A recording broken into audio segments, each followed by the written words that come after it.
Has a powerlifter ever beaten the weight class above them? The answer, somewhat surprisingly, is yes, they have. In fact, there are 7 lifters in the history of modern, raw, tested powerlifting who can lay claim to have achieved such an extraordinary feat. In this video, I'm going to go through who those 7 lifters are. Now, out of those 7 lifters, 4 of them technically didn't fully do it, hence why I have all coming close in the title, right? But I'm going to go through them and I'm going to explain why they missed it on a technicality, and you can come to the conclusion yourself whether or not you think they should deserve to be in the same category as the other 3 lifters who absolutely did achieve it. So, criteria. We're looking at cases where a lifter's IPF world record in their weight class exceeds the IPF world record of the weight class above. Again, with the caveat or close to it. And if a lifter's overall world record exceeds the overall world record of the weight class above. Again, caveat or close to it. So basically, the 2 different sorts of world records we have: IPF world records that are set at international competitions with international judging, and overall world records is every other world record that is set in a tested federation with a stiff bar in the same conditions, but not at an international level, so either national or regional level. Okay, so we're comparing apples to apples, oranges to oranges, basically. We're not looking at cases where an overall record exceeds an IPF world record. So, first up, we have Mykhaylo Bulanyy. So he set the IPF 93 kilo world record at 847.5 at 2014 Worlds. Now, going into 2014 Worlds, the previous IPF world record in the 105s, the weight class above, was 847.5. So technically, at the time that Mykhaylo Bulanyy put up 847.5, the 105 IPF world record was that same number, because obviously the 105s lift after the 93s.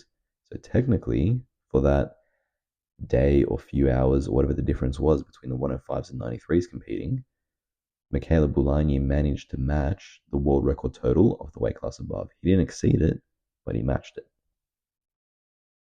Okay, now why do I have a star next to it? So why is there a caveat? Because at that same meet, 2014 Worlds, when the 105s did lift, the IPF 105 world record was raised to 867.5. So after that few hours or day gap between the 93s and 105s competing, when the 105s did compete, Mykhaylo Bulany's total no longer was the same as the 105 total, right? So it's only if you're looking at that interim gap between 93s and 105s. Also, he didn't out total the 105s. He matched the total, but he didn't out total them. That's why that is a caveat. Although, if you're Mykhaylo Bulanyy, or if you're a fan of him, you could say that for that short period of time, technically, he matched the world record of the weight class above. Another similar one is Krzysztof Wierzbicki. He, similarly to Mykhaylo Bulanyy, in fact, it was at the exact same meet, he also totaled 847.5 to match the IPF world record in the 93s. And just like I said before, the 105 world record going into that was 847.5. Now, like I said before, he didn't actually break the world record, right? He matched the 105 world record, and the 105 world record was in fact raised by over 20 kilos at that same meet in a few hours' time. And an additional caveat with Krzysztof Wierzbicki is he didn't actually break the world record even in the 93s. So it was actually a similar situation to what happened this year in the 105s at Worlds with Ashton Ruska and Anatoly Novopesmeny, where if a lifter breaks the world record first, and later on another lifter who lifts after them hits that exact same number and wins based on lower body weight, right? Because if the totals are tied, lower body weight wins. Even if the lower body weight lifter wins who went later, the world record still belongs to the lifter who hit that total first. So that's why Anatoly Novopesmeny currently holds the 105 IPF world record, even though Ashton Ruska beat him at Worlds this year, because Anatoly hit that total first. Same situation happened here. Bulanyy hit a 47.5 first. Krzysztof deadlifted last, like he always does, miss a deadlift. And he hit the same number to win on the lower body weight. But technically, Bulanyy held the world record, not Versbicki. So similar situation, another additional slight caveat for him. Also, can we take a moment to admire that insane front double bicep from Versbicki there? Okay, next up, Taylor Atwood. So this is one that a lot of people talk about when they think about a lifter who exceeded the weight class above them. So Taylor Atwood set the overall 74 kilo world record of 838.5 at 2021 US Nationals. Now, going into that meet, the previous 83 world record was 833. However, it was raised to 843 at that same meet by Russell Lohi. So technically you could make the same argument as we did with Bulanyy and Krzysztof Versbicki earlier, that because Taylor Atwood lifted first as a 74 and the 83s lifted after him, technically, right, in that interim period, he actually exceeded the 83 world record until Russ lifted after him and upped it to 843. So there, straight away, there already is an argument for him that he did it. However, there is a bigger argument, and that is he actually missed his third bench on a technicality. So he jumped the press command on his third bench press, right? Now, why am I talking about a missed lift? Because if you actually go back and look at this video, right, and I encourage you to do that if you haven't seen it already, Taylor Atwood took a 5 kilo jump from his second to his third bench. I believe he went from 195 to 200. I could be wrong, but something in that range. So if he would have got that extra 5 kilos, he would have totaled 843.5, right? Which then would have been half a kilo above what Russ later ended up doing. So he would have actually finished the meet with a higher total than the 83s, than the 83 world record. He didn't get his third bench press. However, it wasn't a strength issue. In fact, he completed the lift.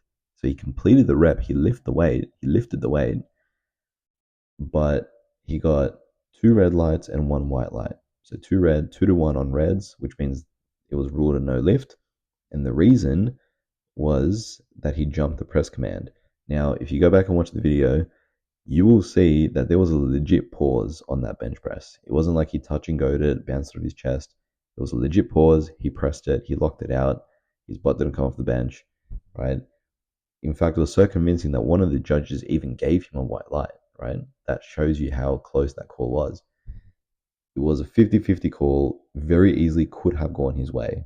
That's why I pointed out here, and I believe it's significant enough to point out here, right? Because that bench looked like a legit pause bench. And if he would have got that, he would have totaled 843.5. Now, that comes with the additional caveat of, okay, well, if Russ, because Russ lifted after this, if Russ knew that Taylor Atwood totaled 843.5, potentially he would have added a few extra kilos to beat that total, right?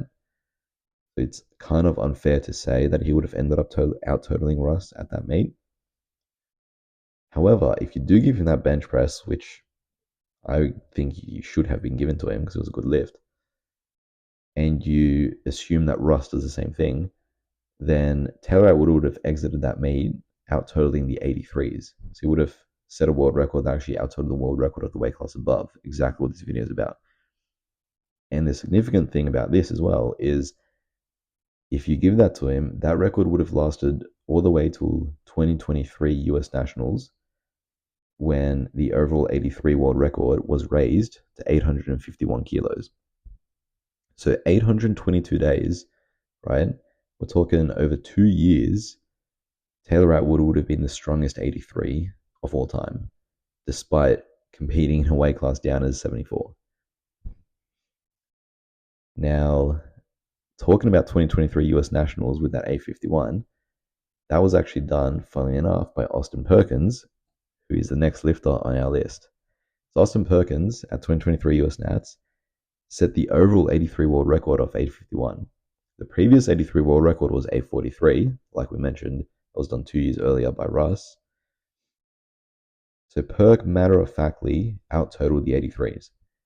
So why is there a caveat next to it? Well, the caveat here is that, now a lot of people, this is not going to be popular. A lot of people aren't going to like this, but He was competing in the 75 kilogram weight class, weighing in at 74.2.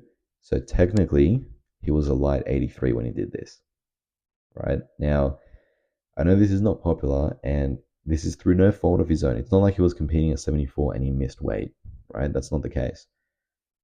He was competing in the USAPL, which at that time, in those 2 years, 22 and 23, or well, I think they still do it now. So from 2022 onwards, USAPL decided to change weight classes, right? I don't know exactly why.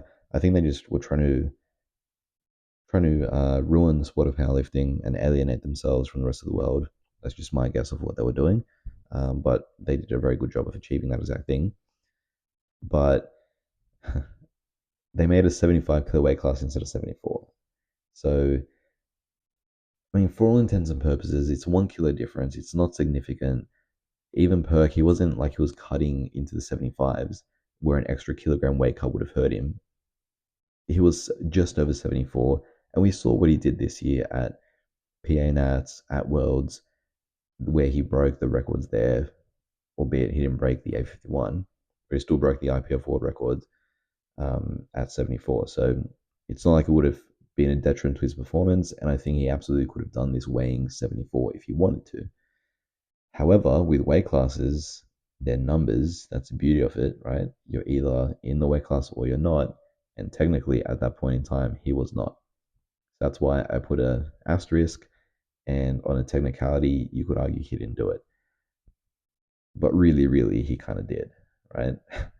Now, this would have lasted up until 2024 US Nationals, when Russ came back and upped the 83 world record to 860, right? But for half a year, Perk was the strongest 83 ever, and he was essentially a 74.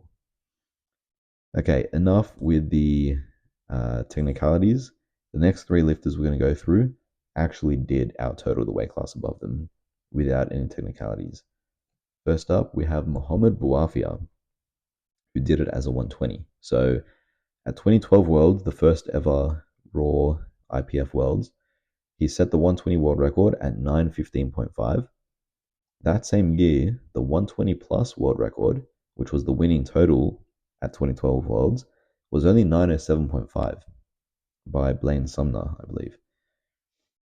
Now, that lasted all the way until next year's Worlds in 2013, when the IPF 120 plus world record was raised to 920, which even that wasn't a crazy big gap, right? It was only a 4.5 kilos above. So for a full year, Mohamed Bouafia was the strongest, or had the biggest IPF world record, right? Bigger than the 120 pluses for a full year, which is pretty crazy. Now, I said there was going to be no more technicalities and no more caveats. There is a bit of a caveat here that I have to throw in. Now, this isn't going to take away from the fact that Mohamed Bouafia matter-of-factly beat the weight class above. That is true without a doubt. However, the caveat that is worth mentioning is this was the first year of Raw IPF. In the first year of powerlifting, there were some totals that were winning weight classes that would not be anywhere near competitive today. 120 plus was definitely one of them. The fact that the total that won the 120 pluses in 2012 was low 900 kilos, I mean, that wouldn't even win you the 105s nowadays, right? Might not even podium you in the 105s nowadays. So, yeah, that kind of just goes to show that Mohamed Bouafia kind of benefited from this being the first few years being very weak relatively for the 120 pluses, up until like even in 2013, the total went to 920. That's still not very big for a super heavyweight, right? By today's standards, anyway. Now, the year after, in 2014, that's when Ray started his era of dominance and took that total all the way up to 1,000 kilos. Ever since then, there's been a pretty big gap between the 120s and 120 pluses, as there should be, right? Because the difference in body weight is huge. Like the best 120 pluses are weighing about 180 kilos, right? So they should be totaling a lot more than the 120s. But Mohamed Bouafia, for that first year, he beat the weight class above. Next up is Jesse Norris. So famously, he set the overall 93 kilogram world record at 9:14, all the way back in 2014. Now, the 105 kilo world record at that time was 8:67.5. This was actually almost a 50 kilogram jump over the world record of the weight class above him, which is mind boggling. I'm probably never going to see that again. And this lasted all the way until 2020 when the 105 world record finally caught up and was pushed to 920 kilos. And that was done by none other than Ashton Ruska. So over 2,000 days, 6 years, Jesse Norris was the strongest 105 lifter ever, despite being a 93 kilo lifter. Now, again, I know I said no technicalities, but I have to point this out whenever Jesse Norris comes up in the conversation. I pointed this out in the GOAT video as well. But the drug testing and the standards has question marks. I'm not going to go too deep into it because I discussed it in the last video when I talked about him on the GOAT list, but he competed in and out of tested and untested. So a bit of question marks around that. And the standards. We don't have video footage of that famous 914. It was done on pound plates. It was done where the equipment, there's question marks around the equipment, question marks around the judging and the standards, right? Could have been a touch and go bench for all we know. He could not have locked out his, it could have been a high squat, could not have locked his deadlift, like who knows, right? And his totals that he did at USAPL meets, like the one US Nationals he did, his total was in the 860s, which is still crazy, like obviously for the time, but not quite at the 900 plus level. So yeah, but if you know those questions, then Jesse Norris for 6 years beat the weight class above. And finally, we have Sergey Fedosienko. So he set the IPF 59 kilogram world record at 651 at the very first Worlds in 2012. The 66 world record at the time in the IPF was 640. So he was already above from the beginning. Now, this is similar to Mohamed Bouafia, where he did this in the first year of Raw IPF, which was 2012. However, the difference was that for Fedosienko, he managed to maintain his world record being above the 66s for a full 4 years up until 2016. Right? So from 2012 to 2016, obviously both the 66s and the 59 kilo world record was improved and increased. But Fedo managed to keep ahead of the 66s for those full 4 years. It took 4 years for the weight class above him to finally be able to catch him. So 1,500 days, 4 years. Similarly, it's almost the exact same thing if you look at the overall world record side of things, right? His overall world record was 650 in 2012. The overall 66 world record at the time was also 640. Now this time, this lasted till 2017, when the overall 66 world record was set at 670.5. So for 5 years, if you're looking at his overall world record, not just the IPF world record, he was stronger than any 66 in the world. For a full 5 years, the strongest 66 kilo lifter of all time was a 59 kilo Sergey Fedosienko. And he's the only lifter on this list that has no caveats or asterisks because he genuinely achieved this. And there's nothing you can say to take it away from him. Not that I was taken away from everyone else, but there were fair points that I had to bring up, right? There you have it. And this is a big reason why Fedosienko is number one on my GOAT list.